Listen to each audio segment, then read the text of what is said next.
L'objectif de cette conférence est très simple.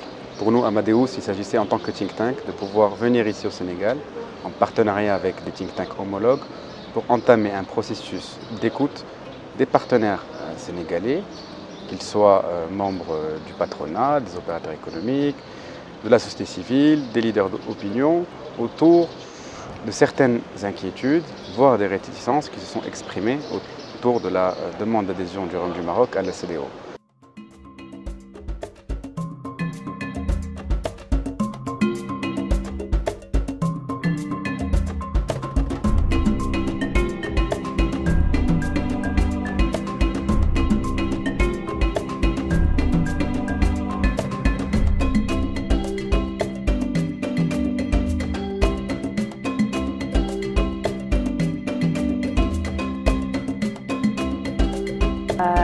Plus généralement, l'inquiétude générale, c'est est-ce que l'adhésion du Maroc à la CEDEAO va-t-elle être un facteur de gain absolu, c'est-à-dire des gains qui bénéficient à tous les acteurs, ou de gains relatifs, c'est-à-dire des gains qui ne bénéficient qu'à une partie des acteurs. En général, dans d'autres organisations régionales, à chaque fois qu'il y a eu un élargissement des membres, il y a eu énormément de gains absolus, une meilleure confiance mutuelle et aussi le fait d'être plus fort ensemble. Plus on est nombreux et plus on est fort ensemble.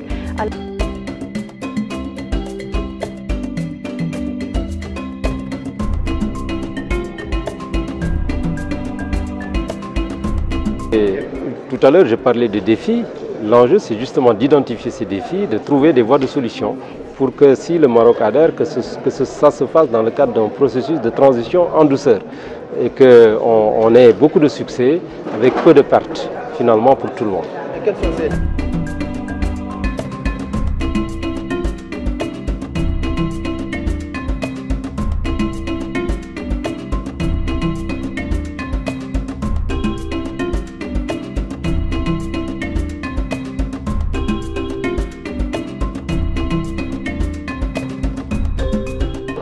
Je pense qu'il est important aujourd'hui, compte tenu des liens historiques que le Maroc a avec certains pays, qu'on puisse effectivement réfléchir dans le sens d'intégrer le Maroc.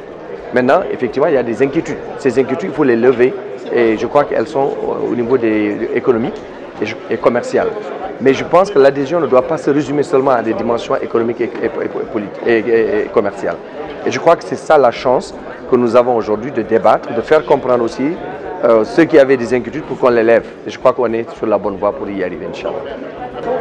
Lorsque nous avons appris l'adhésion ou la volonté d'adhésion du Maroc à la CEDEAO, ça s'est fait brusquement dans la presse. Et on a eu l'impression qu'on allait très très vite. Donc, ça, comme j'ai dit, moi j'ai eu peur. J'ai eu peur, je suis un homme politique. J'ai eu peur pour l'avenir. Le Maroc, qu'on ne le veuille pas, malgré ce que l'on dit, pour nous, à notre niveau, est une puissance économique. Donc, je pense que ce qu'il aurait fallu, c'est ce qu'on fait aujourd'hui, c'est discuter les uns avec les autres. Ce travail, il faut le poursuivre.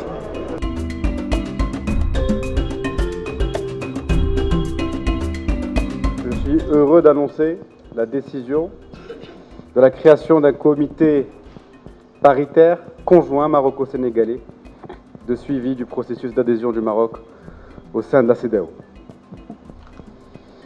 Parce que la demande d'adhésion du Maroc à la CEDEAO est entrée dans une nouvelle phase depuis le mois de décembre dernier. Pour rappel, le 52e sommet des chefs d'État et de gouvernement tenu à Abuja avait décidé de mettre en place un comité de chefs d'État et de gouvernement composé de la République togolaise, de la République de Côte d'Ivoire, de la République du Ghana, de la République de Guinée et de la République fédérale du Nigeria, pour adopter les termes de référence et superviser l'étude approfondie des implications de l'adhésion du Maroc à la CEDEAO. Cette décision faisait suite à l'accord de principe exprimé par le précédent sommet à Monrovia en juin dernier.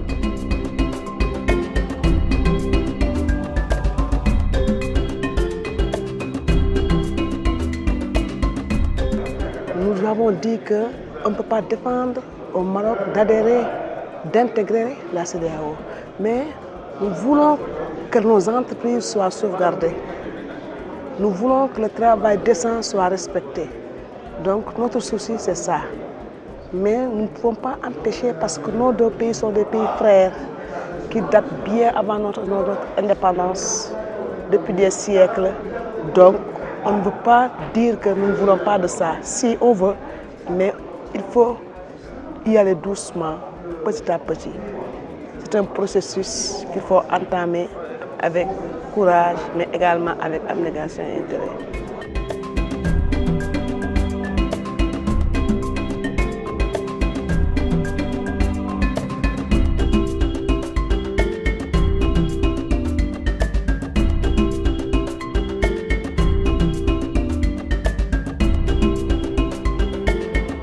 Le Maroc, je dis, il est déjà présent. Il est le premier investisseur. Donc déjà, il y a un retour sur investissement qui se fait, n'est-ce pas? Donc développer, accompagner la région, c'est le gain le plus important parce que là, on est en train de parler de soft power, n'est-ce pas? Le soft power que le Maroc peut apporter à ces pays est énorme. Bon, sur le plan commercial, moi, je peux vous dire qu'il va y avoir des retombées puisque les frontières de l'espace, le marché douanier, n'est-ce pas, ou le marché économique de la sous-région va permettre au Maroc d'augmenter le volume de ces échanges, de ces exportations, mais il faut aussi que le Maroc ouvre ses frontières aux produits, n'est-ce pas, de la région. Donc c'est un partenariat win-win.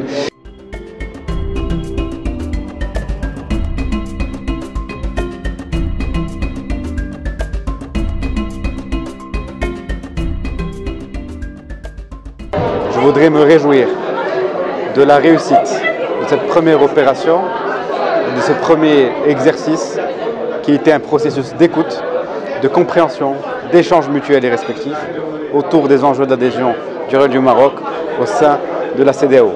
Comme vous le savez, plusieurs inquiétudes, réticences, questionnements ont entouré ces derniers mois ce processus d'adhésion, notamment ici au Sénégal, et je crois que c'était pertinent de regrouper opérateurs économiques, sociétés civiles, leaders d'opinion, journalistes, responsables politiques des deux pays autour de cette question pour dissiper les malentendus et pour discuter, parce que finalement le Maroc et le Sénégal sont des pays frères.